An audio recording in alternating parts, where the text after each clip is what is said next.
రాష్ట్ర ప్రభుత్వానికి తెలంగాణ రాష్ట్రానికి 12,05,000 మెట్రిక్ టన్నుల యూరియాను కేంద్ర ప్రభుత్వం ఇచ్చింది. మీరు ఎంత వాడుకున్నారు? దాన్ని 9 లక్షల మెట్రిక్ టన్నులు వాడుకున్నారు. ఇంకా 3 లక్షలు ఆల్రెడీ మిగిలింది. సరే, 1 లక్ష అటు ఇటు పోనీయండి. ఇంకో 2 లక్షల మెట్రిక్ టన్నుల యూరియా ఉంది కదా, దాన్ని వాడుకోలేక ఎందుకు ఇవాళ మీరు నిర్లక్ష్యం చేస్తున్నారు? ఎందుకు బ్లాక్ మార్కెట్ తరలింది?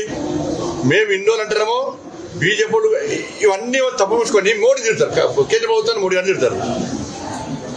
మీకు ప్రణాళిక లేదు, ఒక పద్ధతి లేదు. నేను పక్కన నేనేమైంది? నిన్న మిర్యాలగూడలా లారీ లోడ్ పడుకున్నారు. యూరియా రైతుల పొలాలలో పోతలేదు, యూరియా పోతలేదు. బ్లాక్ మార్కెట్లకు ఎమ్మెల్యేల గనిమేలు బ్లాక్ మార్కెట్ లోడ్ తరలిస్తున్నారు. మరి దీని మీద రాష్ట్ర ప్రభుత్వం సమాధానం చెప్పాలి. నిన్న మిర్యాలలో కూడా జరిగిన సంఘటన ఫస్ట్ సమాధానం చెప్పండి. ఇట్లా దొరికింది ఒకటి. కాంగ్రెస్ లో చాలా ఎక్స్పర్ట్స్, ఎందుకంటే వాళ్ళు దీనిలో చాలా 40-50 సంవత్సరాలు దేశాన్ని రాష్ట్రం పాలించారు. ఎట్లా దొరికిందో అది ఆయన కొత్తగా ఎమ్మెల్యేలు.